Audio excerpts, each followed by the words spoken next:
Perfeito. Então, pessoal, vamos dar início ao nosso grupo. Vamos botar aí dizendo que é um híbrido entre leitura e estudos, tá? O intuito é os colegas aqui que quiserem compartilhar, fazerem trocas, pontuações, insights, é algo bem livre, tá? Então, eu dou início à leitura aqui. Foi uma obra ali que o Augusto sugeriu para nós. Então, nós vamos dando início aqui com Além do Princípio do Prazer. Então, do Freud, iniciamos pelo item 1. Na teoria psicanalítica, admitimos sem hesitar que o fluxo dos processos psíquicos é regulado automaticamente pelo princípio de prazer. Isto é, acreditamos que esse fluxo seja sempre estimulado por uma tensão desprazerosa, então tome uma direção tal que seu resultado final coincida com uma diminuição desta tensão.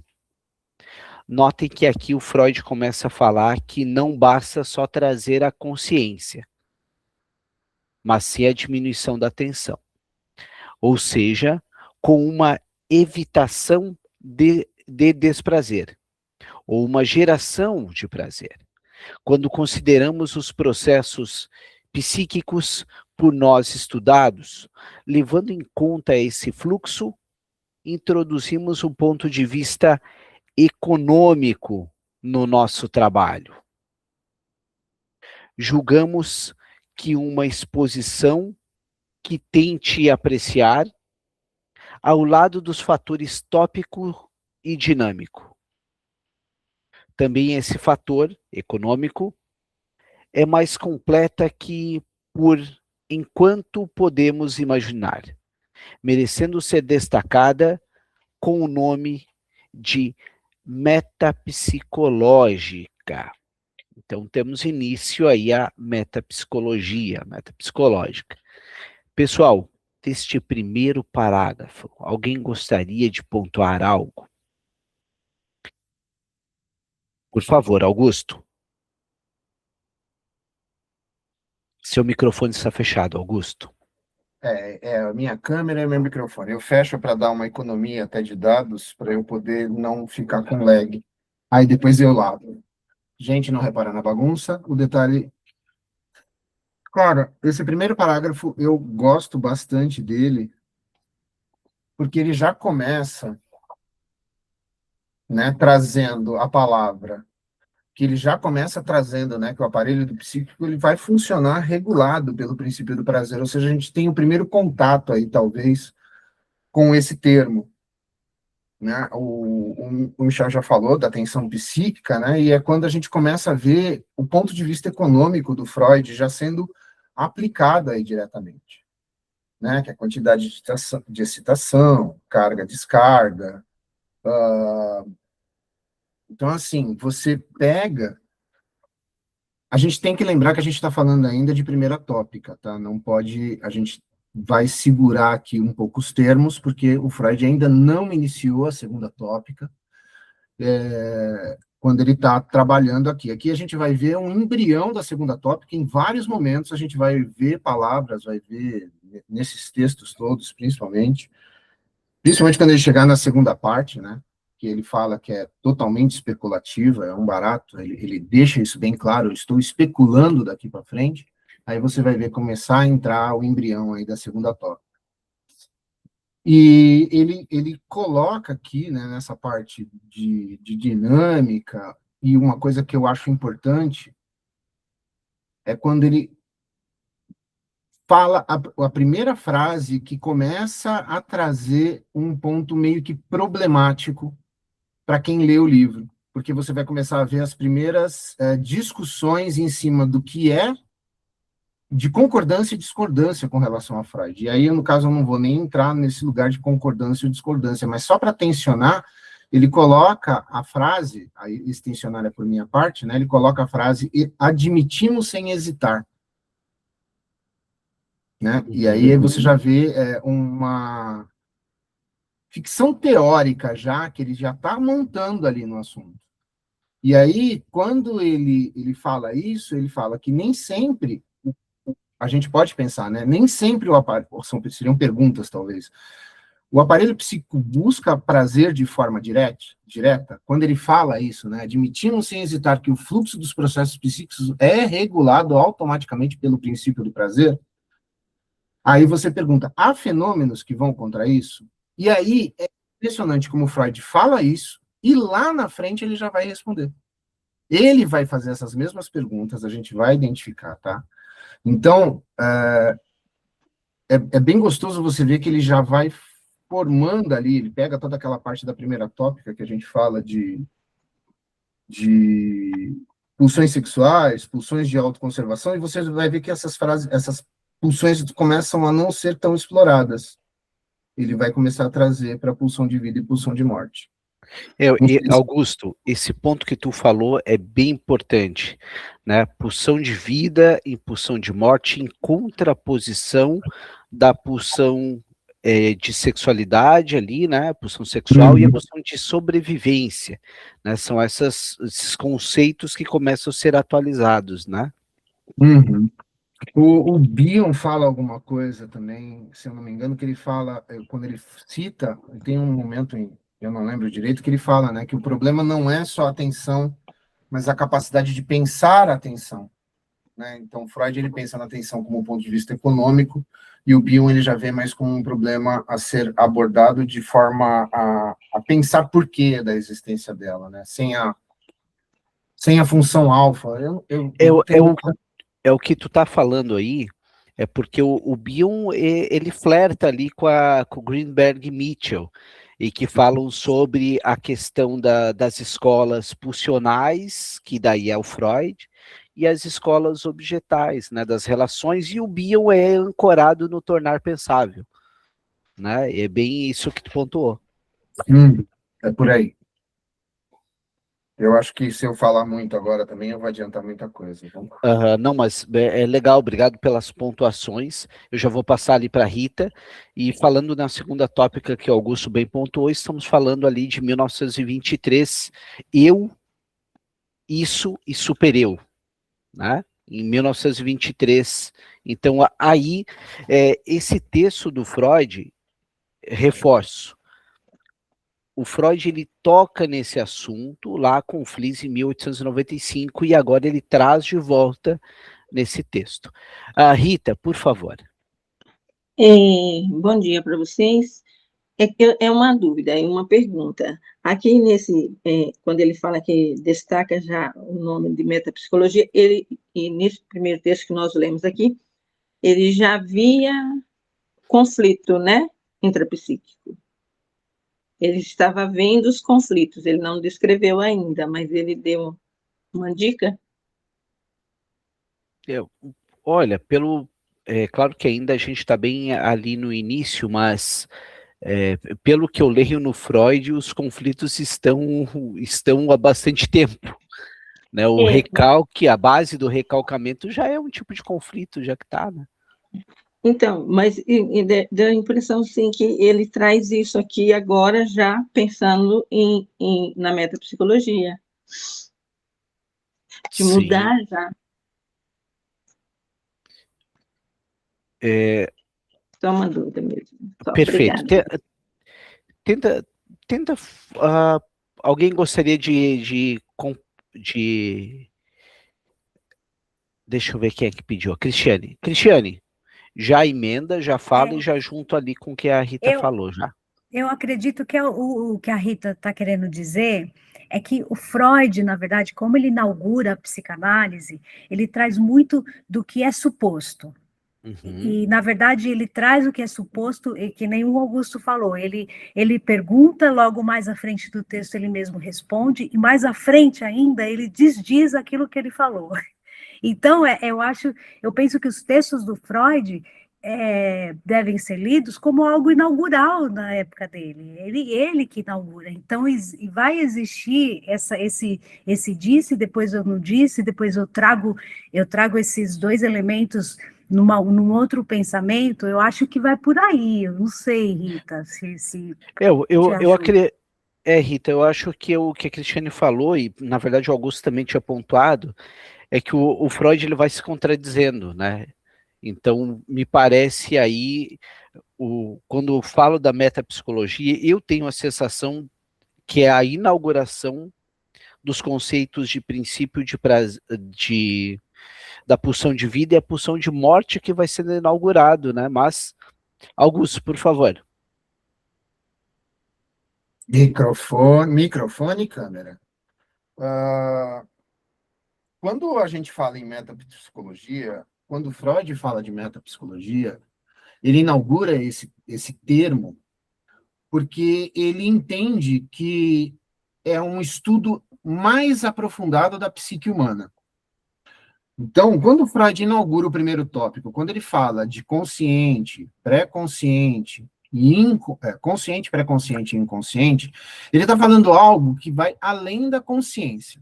Então, sempre que o Freud fala de metapsicologia, ele está defendendo essa posição de que nós não somos seres conscientes plenamente. Então, sempre que você ouvir o termo metapsicologia, você está vendo o Freud defender essa teoria, que a gente defende até hoje, de que nós, vamos brincar, né, que a gente fala aqui dos 3 cavaleiros da destruição do homem, né, o Freud é um deles, né, porque ele fala, você não tem domínio nem sobre você mesmo, então quando ele fala isso, é que ele aprofunda-se na metapsicologia. Quando você ouve o termo metapsicologia, é o Freud falando o primeiro termo do que a gente pode entender como que a gente chama hoje de psicanálise. Que a gente acredita no inconsciente, de que a gente acredita nas pulsões, que a gente acredita nesses conflitos que dominam o homem, além daquilo que ele tem como consciência, entendeu? Então, sempre que você ouvir metapsicologia, pensa sempre nesse lugar. É o Freud defendendo a criação dessa teoria, mostrando que tem algo além do consciente, porque a psicologia, na época, era totalmente só consciente. A psicologia tratava o consciente. Augusto, até usando as tuas palavras, ele vale pegar a etimologia até mesmo da própria palavra, né? Meta quer dizer além, né? Metapsicologia, vamos partir da psicologia, como o Augusto falou, na época era algo mais consciente. Então vamos partir desse pressuposto que além desse consciente, aí tem mais alguma coisa, o eu não é senhor na própria casa, como o Freud diria. Cristiane, por favor. Assim, pegando um gancho um pouco do que o Augusto disse, o que eu vejo muito do Freud é que ele traz uma abertura para se pensar o mal. Porque a religiosidade, ela vem pensando sempre essa bifurcação, que nem a gente fala lá na nossa leitura do Zaratustra, essa dualidade, e ele vem nessa possibilidade de vamos pensar o mal. O que é o mal? Ele é tão mal assim ou ele é parte integrante do ser humano? E talvez, eu não sei se eu estou viajando muito, mas esse mal, ele vem como uma pulsão de prazer, que às vezes vem como desprazer na consciência, mas a pulsão, ela é desprazerosa e é inconsciente, que é inconsciente, né? E aí o Freud traz e inaugura, vamos pensar no conceito do mal. Não que ele traga dessa maneira, mas eu acredito que seja assim, sabe? Essa inauguração e essa permissão do ser humano em pensar aquilo que não é tão legal assim, que é o prazer e que causa desprazer. Sei lá, não sei se estou viajando. Não, é isso que tu disseste, é bem importante. A gente vai seguir aqui para não dar nenhum tipo de spoiler, digamos assim, mas o além do princípio do prazer é exatamente isso. Existe um prazer até mesmo no que é desagradável, né? E aí a gente começa a pensar nesse familiar, a gente começa a pensar no buscar algo que há de familiar além do que é o consciente ali. Então a gente lê mais um pouquinho, mas acho que está indo num caminho legal para a gente começar a compreender essa obra. Então, nesse assunto, não nos interessa investigar até que ponto, com a instauração do princípio de prazer, nos aproximamos de ou aderimos a um determinado sistema filosófico historicamente estabelecido. Chegamos a tais hipóteses especulativas em meio ao empenho de descrever os fatos da observação cotidiana, em nosso campo e de prestar contas sobre eles. Prioridade e originalidade não estão entre as metas colocadas ao trabalho psicanalítico. Olha, interessante isso, ó. Prioridade e originalidade não estão entre as metas colocadas ao trabalho psicanalítico. E as impressões que estão na base da instauração desse princípio são tão óbvias que dificilmente seria possível ignorá-las. Em compensação, mostraríamos de bom grado nosso reconhecimento a uma teoria filosófica ou psicológica que soubesse nos dizer quais são os significados das sensações de prazer e desprazer, tão imperativas para nós. Infelizmente, nada de aproveitável nos é oferecido sobre isso. Olha o crítico Freud aqui. Essa é a região mais obscura e inacessível da vida psíquica. E se não conseguimos evitar tocá-la, a hipótese mais frouxa a respeito, assim penso, será a melhor. Decidimos-nos a relacionar o prazer e o desprazer com a quantidade de excitação disponível. Olha a economia aí, ó. E não, de alguma forma ligada, na vida psíquica, de tal maneira que o desprazer corresponda a uma elevação dessa quantidade, e o prazer a uma diminuição. Não pensamos aí numa relação simples entre a intensidade das sensações e as modificações relacionadas com elas. Muito menos, segundo todas as experiências da psicofisiologia, numa proporcionalidade direta. É provável que o fator decisivo para a sensação seja a medida de diminuição ou aumento em determinado lapso de tempo. Aqui possivelmente entraria a experimentação para nós, analistas. Essa é uma palavra fundamental para nós psicanalistas termos no nosso dicionário, experimentação. Não é aconselhável um maior aprofundamento nesses problemas, enquanto não possam nos guiar observações bem precisas. Pessoal, alguém quer pontuar algo sobre esse parágrafo? Eu vou seguir mais um pouco, então. No entanto, não podemos ficar indiferentes quando descobrimos que um pesquisador tão perspicaz quanto Fechner defendeu uma concepção de prazer e desprazer que, no essencial, coincide com aquela que nos é imposta pelo trabalho psicanalítico. A declaração de Fechner está contida em sua pequena obra Algumas ideias sobre a história da criação e do desenvolvimento dos organismos, de 1873. E reza o seguinte: desde que os incitamentos conscientes sempre se encontrem em relação com o prazer ou o desprazer, também se pode pensar o prazer e o desprazer numa relação psicofísica, com proporções de estabilidade e instabilidade. E sobre isso, é possível fundamentar a hipótese a ser desenvolvida com mais pormenores em outro lugar, de que todo movimento psicofísico que ultrapassar o limiar da consciência é dotado de prazer, na medida em que, ultrapassando certo limite, se aproxime da completa estabilidade. e dotado de desprazer na medida que, ultrapassando certo limite, se afaste desta estabilidade, e isso enquanto existir entre ambos os limites que cabe designar de limiares qualitativos de prazer e de desprazer, uma certa extensão de indiferença estética.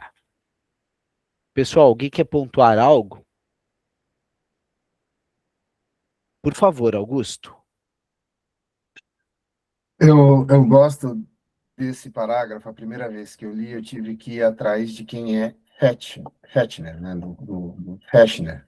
Uhum. Porque é a primeira vez, não é a primeira vez nesse texto, não é a primeira vez que Freud fala isso. Quando ele usa pesquisador perspicaz, né, de Fechner, você vê que ele está mostrando que isso não é só uma ideia da metapsicologia ou da psicanálise, né? Vamos colocar os dois aí. Que ela tem eco em tradição científica, né? Que é um movimento importante, que ele fala, ó, aqui eu não estou isolado, eu não estou saindo do nada, eu não estou trazendo essa informação de fontes da minha cabeça.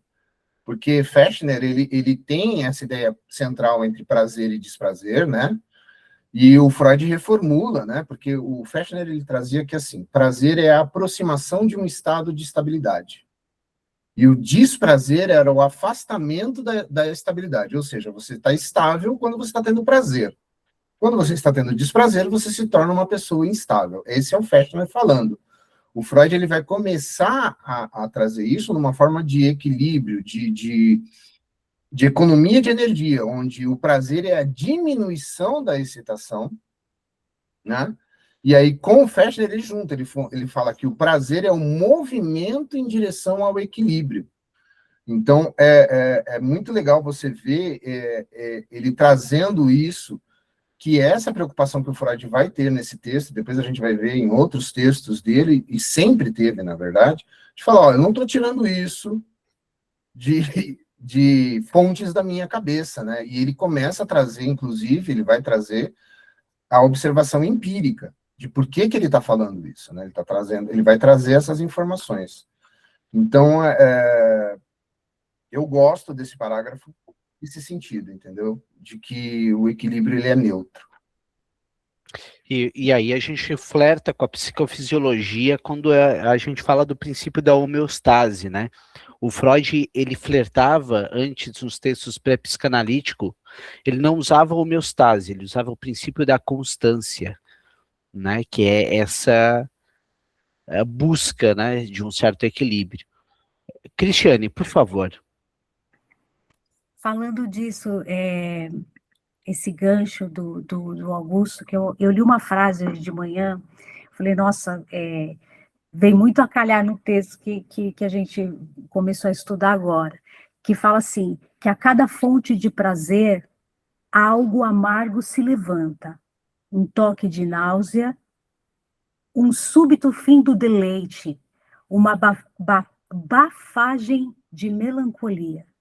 Então, eu pensei assim, todo prazer, ao fim dele, quando você goza, ele traz em si o desprazer, que é um princípio de náusea. Então, o prazer e o desprazer, eles caminham muito juntos.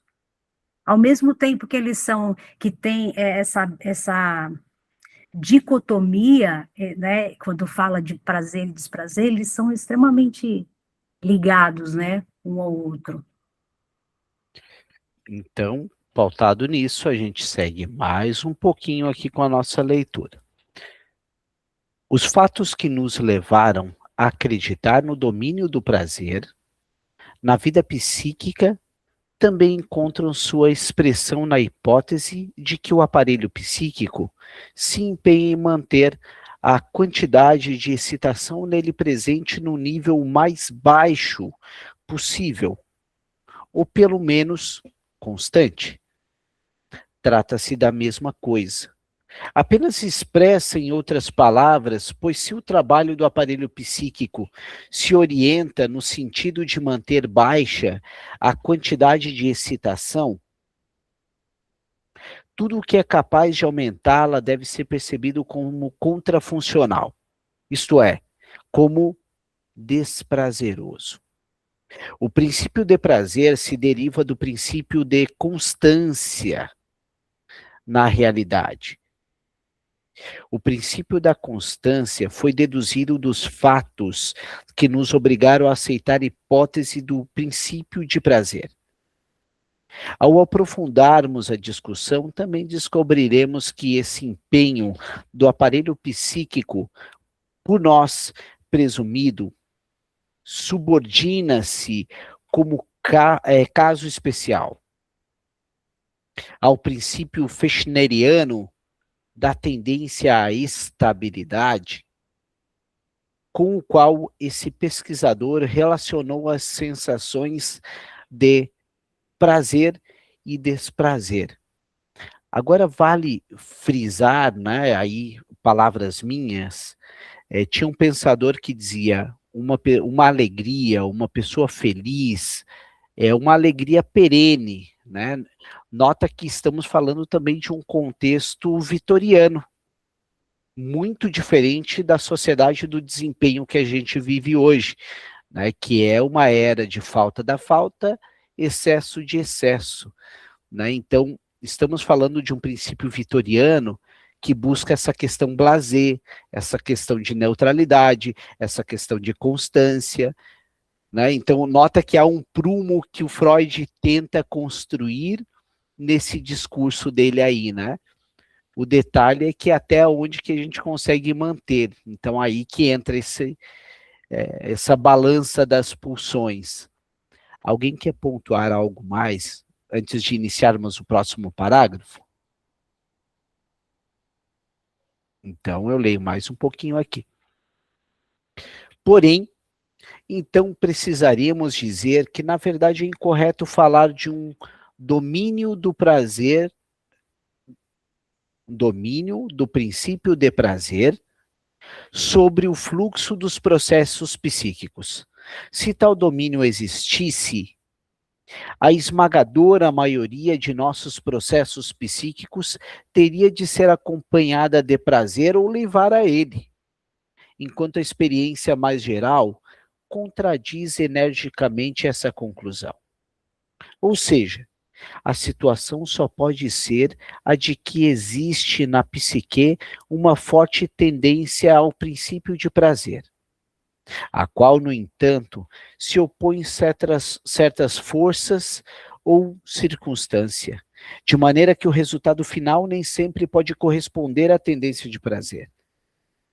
Veja-se a observação de Fechner a propósito de um caso semelhante. Porém, como a tendência à meta ainda não significa que ela tenha sido atingida. E a meta, em geral, só é atingível por aproximações. Se agora nos voltarmos à questão de saber que circunstâncias são capazes de impedir a imposição do princípio de prazer, voltaremos a pisar em terreno firme e conhecido, podendo, para dar uma resposta, invocar nossas experiências analíticas em ampla medida. O primeiro caso de tal inibição do princípio do prazer nos é familiar como um caso regular.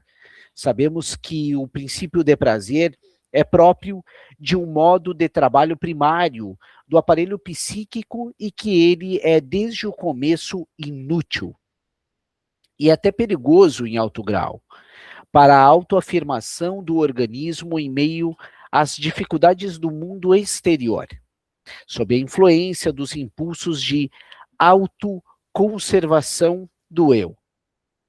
Olha só, isso aqui é importante. Sob a influência dos impulsos de autoconservação do eu.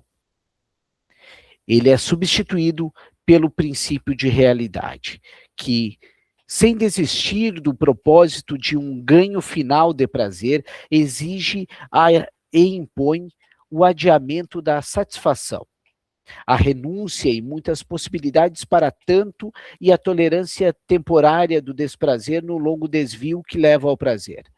O princípio de prazer ainda continua sendo por muito tempo um modo de trabalho dos dificilmente educáveis impulsos sexuais. Olha só o que ele fala aqui, pessoal.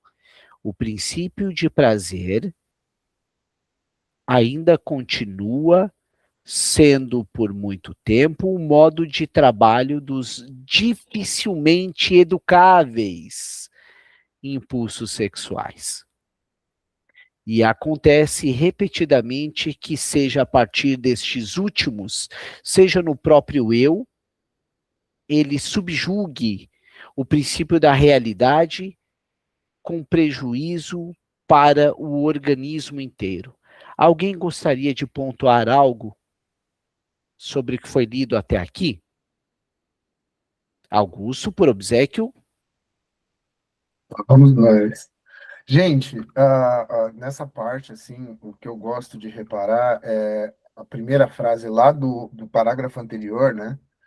Quando ele já quebra uma certeza, né?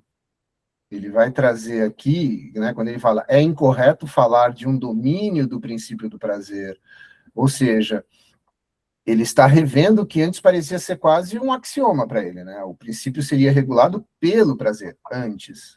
Agora ele já começa a falar assim, o prazer é uma tendência, ele não é um comando absoluto. Se a gente entra no próximo parágrafo, quando ele fala, né, que a afirmação, que é uma afirmação dele, né, o prazer é inútil e perigoso, ele já continua nesse lugar, né, de que o princípio do prazer é inútil e até perigoso para a autoafirmação, né? Ou seja, se o organismo seguisse só o prazer, ele não sobreviveria. Né? Se a gente for usar um exemplo, talvez, buscar satisfação imediata sem considerar consequências. Né? Ou então, o prazer, né, nesse sentido, o prazer ele é puro, mas ele é incompatível com a realidade em alguns momentos. É nesse lugar que o princípio do prazer começa a pensar, que ele começa a ser trabalhado aí com um papel de autoconservação do psiquismo, né? Os impulsos de autoconservação forçam uma mudança, e ele impõe o princípio da realidade. Quando a gente fala em impulsos de autoconservação, lá na frente, acho que uns 3 anos depois, aí que vem, de onde vêm esses impulsos de autoconservação, que são o nosso mediador, aquilo que adia a nossa decisão por uma lei, aquilo que faz a gente calcular uma ação ou uma necessidade nossa, um desejo nosso, a gente já vai falar lá na frente de superego, a gente já vai falar de outras situações, né? E quando eu acho que se eu for me adiantar muito, aí eu vou acelerar muito o processo, mas ele já vai também começar a ver que a realidade, né? Como é que eu vou colocar isso? Que por conta da realidade, não é que você abandona o prazer, mas você adia, você renuncia parcialmente esse prazer, né? Você tolera até o desprazer. Então, o princípio da realidade não é antiprazer, ele é uma estratégia indireta de prazer. Aí a gente já começa a ver também as primeiras focos do que a gente vai entender lá na frente, como pulsão de morte, pulsão de vida e tudo mais. Não sei se eu estou sendo claro, confesso que eu estou um pouco nervoso em falar tanto. Não, Augusto, tá show de bola e principalmente cada colega que coloca uma frase, né, e traz uma explicação, a gente vai fazendo uma construção e propiciando que cada um dos colegas aqui tenha a possibilidade de elocubrar sobre as questões que tu traz. A gente está trabalhando junto aqui, fazendo as construções. Né? Elisiane falou sobre o que é esse princípio de constância. Né, esse princípio de constância, a gente pode volta a falar dessa questão do equilíbrio. A constância seria exatamente isso, evitar essas excitações muito extremas que poderiam botar em xeque o risco, a nossa sobrevivência. Aí entra o que o Augusto estava nos explicando sobre a realidade. Né, a realidade faz com que o princípio do prazer, o prazer seja adiado, como Augusto bem falou, no intuito também de manter a constância, de manter essa autopreservação, né? Então, a constância seria algo que muito semelhante ao princípio da homeostase, que o Kahneman traz, só que o Kahneman trabalha na psicofisiologia lá pela década de 20, então, no final da década de 20, né? Mas dá para ver que busca um pouquinho nesses conceitos do Fechner e do Freud, né? Mas a constância seria nessa linha de raciocínio. Cristiane, por favor. Na verdade, é uma pergunta, talvez para esclarecer Augusto, não sei, né, se existe isso. Quando ele traz, você trouxe o princípio da realidade, né, e esse texto, ele antecede o superego, a questão do superego, né, esse princípio da realidade seria um superego arcaico, um superego primitivo, que traz ali um refreamento dos impulsos do prazer, ou também essa constância que a Elis trouxe, tem a ver com isso, esse princípio da realidade nesse momento, ele é primitivo? Tá, olha só antes de passar para o Augusto, que ele perguntou para ele, mas não coloca superego arcaico. Porque se tu botar superego arcaico, aí vai dar uma confusão conceitual muito grande, porque o superego arcaico não é trabalhado no Freud. Ele é da Melanie Klein, e ele é algo entre 1 aninho de idade, então esse conceito de superego arcaico não entra nem no Freud em nenhum momento, tá? Talvez a gente poderia flertar com o superego que vai vir, não, o supereu, em 1923, mas o superego arcaico poderia dar uma confusão conceitual que o Freud não trabalha. Augusto, quer responder ela? O Freud fala em princípio da realidade, a gente vai trazer outras noções, como o Totem em psicopatologia da vida cotidiana, ou até mesmo os princípios de histeria, quando ele está falando das normas que regem a nossa realidade. Então, eu vou dar um exemplo direto. Eu tenho tesão na minha irmã. Eu tenho desejos pelo meu cônjuge. Eu tenho uma vontade absurda de estrangular meu irmão mais novo. Quem nunca? Mas, assim, você tem esses princípios, normas sociais que regem a realidade. Então, quando você junta o princípio do prazer, o princípio de realidade, que são as normas sociais, os impulsos sexuais que são resistentes, né? Você tem um cenário onde o sujeito, eu vou falar sujeito, né? Porque eu ia falar o eu, mas aí a gente já vai estar falando de segunda tópica. O sujeito tenta se organizar, mas algo insiste em desorganizar. Então ele começa a perceber o quê? Que a soma dessa situação não seja só uma falha de adaptação, talvez seja estrutural do ser humano essa luta entre princípio de prazer, princípio de realidade, impulsos sexuais. Então, quando a gente fala de princípio de realidade aqui, é literalmente o que liga a pessoa ao real, ao real, não ao real de Lacan, tá? Mas ao real, o que ela realmente pode fazer, o que é aceito, o que a realidade lhe permite. Você pode jogar isso para um termo que eu não sou muito favorável, né, que são pensamentos intrusivos, mas eu tenho um desejo, me deu um desejo agora de pular daqui, da ponte, de voar, de me atirar. Qual é o meu princípio de realidade nesse lugar, nesse momento para o Freud? A realidade não permite que eu voe. Então, você não está falando aí de uma estrutura de regras próprias, que seria o superego. Você pode até falar num princípio de estruturação de que talvez o superego participaria, mas o princípio da realidade é literalmente aqui, quando Freud fala, é a realidade. Quais são as normas sociais que me regem, quais são as normas físicas que me regem, quais são as normas químicas que me regem, diante daquilo que eu quero.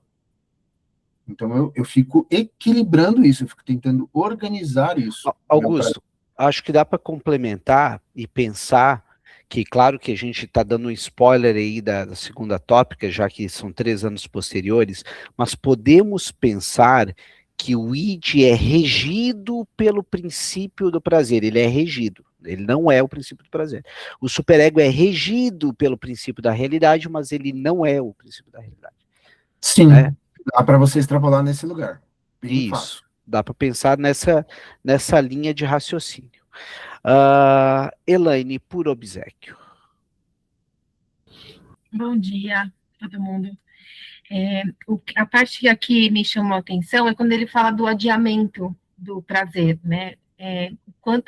Que mecanismo é esse que a gente faz, inconsciente, imagino, de adiar o prazer, talvez para prolongar o prazer, né? Então é aquela espera pelo desejo, não realizar esse desejo. Não sei se isso é mesmo um mecanismo, né? Na verdade, uma questão que eu estou trazendo.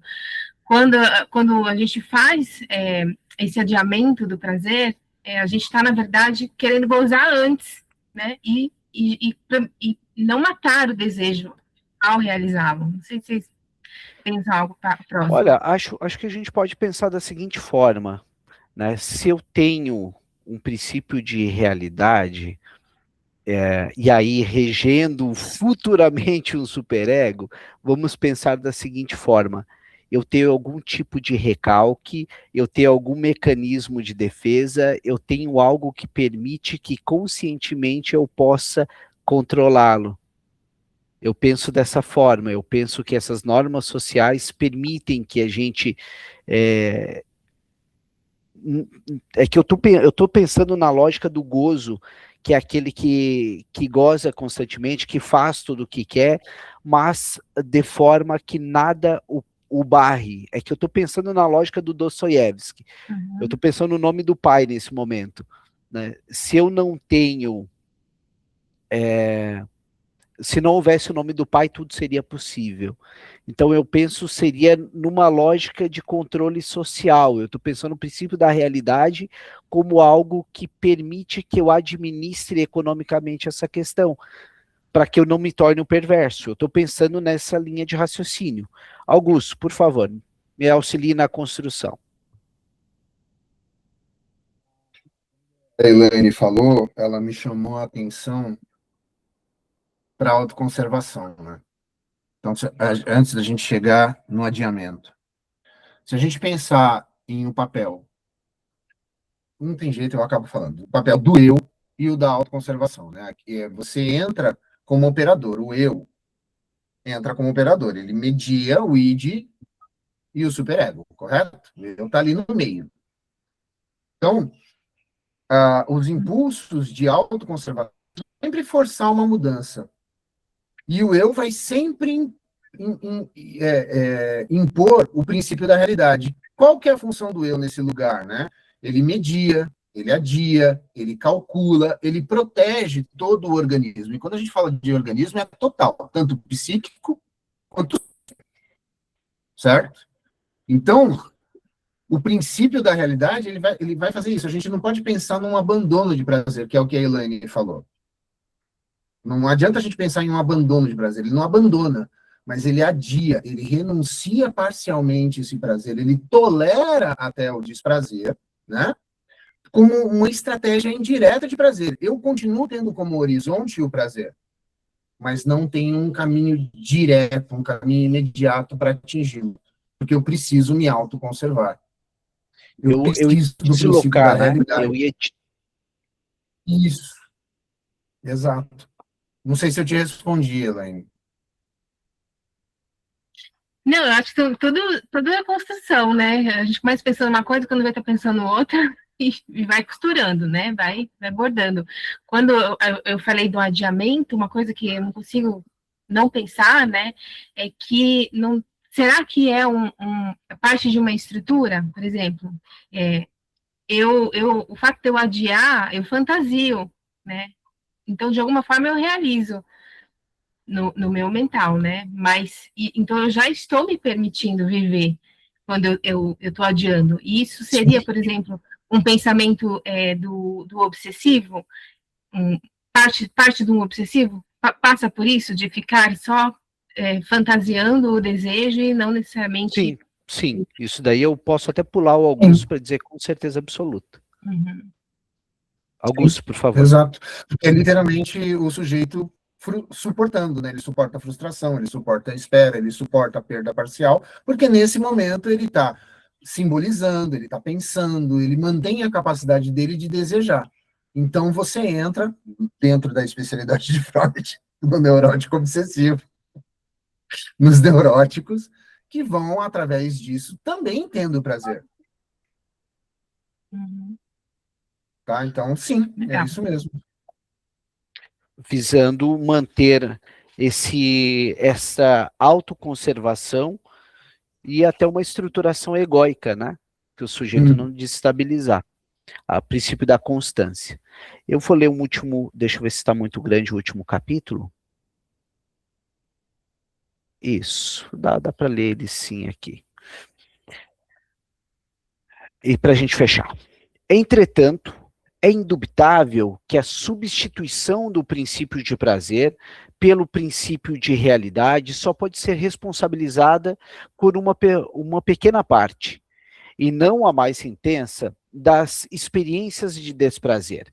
Outra fonte de liberação de desprazer, não menos regular, resulta dos conflitos e cisões que ocorrem no aparelho psíquico, enquanto o eu atravessa o seu desenvolvimento rumo a organizações de maior complexidade. Quase toda a energia que preenche o aparelho provém das moções de impulso herdadas, mas elas não são todas admitidas para as mesmas fases de desenvolvimento. Sucede repetidas vezes no meio do caminho que alguns impulsos ou parcelas de impulsos se mostrem incompatíveis em suas metas ou reivindicações com os demais que podem se associar à unidade abrangente do eu. Eles são, então, separados dessa unidade por meio do processo de recalcamento, retidos em estágios inferiores do desenvolvimento psíquico e, de início, cortados da possibilidade de uma satisfação. Quando conseguem, depois de muita luta, obter por meio de rodeios uma satisfação direta ou substitutiva, olha o que a gente estava falando. O que acontece tão facilmente no caso dos impulsos sexuais recalcados. Esse sucesso, que normalmente teria sido uma possibilidade de prazer, é sentido pelo eu como desprazer, em consequência do antigo conflito que desembocou no recalcamento. O princípio de prazer experimentou uma nova ruptura, precisamente enquanto certos impulsos trabalhavam para obter um novo prazer em obediência a esse princípio. Os pormenores do processo por meio do qual o recalcamento transforma uma possibilidade de prazer numa fonte de desprazer ainda não foram bem compreendidos ou não podem ser claramente apresentados. Mas todo desprazer neurótico é certamente desse tipo. É prazer que não pode ser sentido como tal. Deixa eu ver o item 3 aqui. O essencial, provavelmente, é que o prazer e o desprazer estejam ligados ao eu na condição de sensações conscientes. O essencial, olha só o que ele está dizendo. O essencial, provavelmente, é que o prazer e o desprazer sejam ligados na condição do eu de sensações conscientes. E deixa eu finalizar então aqui. As duas fontes de desprazer aqui indicadas ainda não correspondem nem de longe à maioria de nossas vivências de desprazer, mas do resto se afirmará como aparentes boas razões, que sua existência não contradiz o domínio do princípio de prazer. Afinal, a maior parte do desprazer que sentimos é desprazer perceptivo, ou é a percepção, essa palavra no Freud é bem importante, percepção, do pressionar de impulsos insatisfeitos, ou é a percepção externa, quer esta seja penosa em si mesma, quer suscite expectativas desprazerosas no aparelho psíquico, sendo reconhecida por ele como perigo. A reação a essas exigências dos impulsos e a essas ameaças de perigo.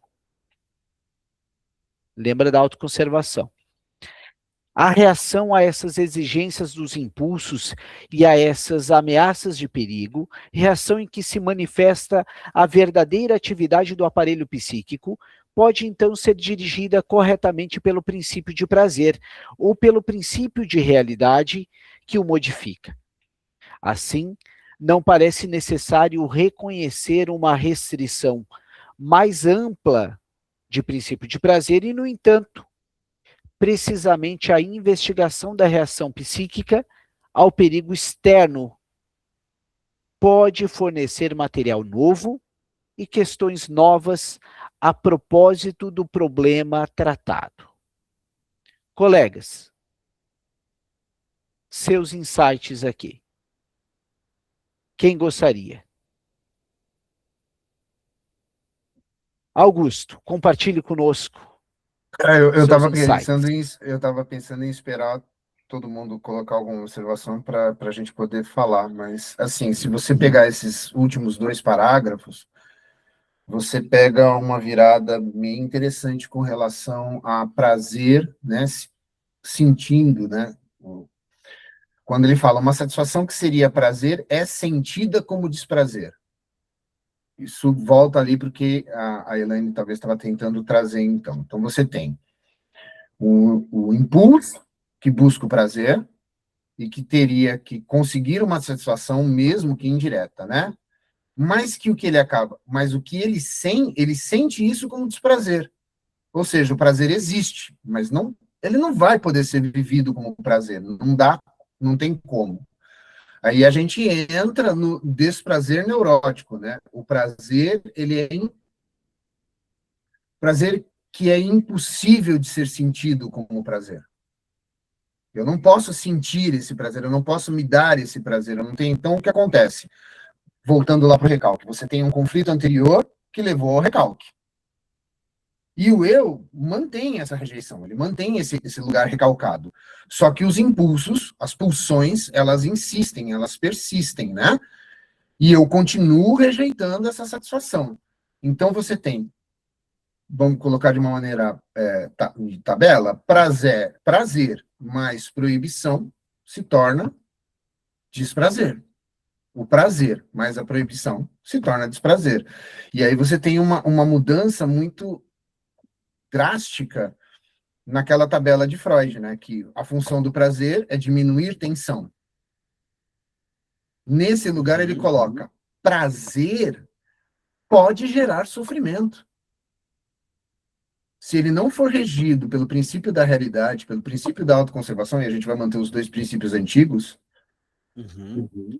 né? Ele, ao ser mediado por isso, ele vai gerar sofrimento.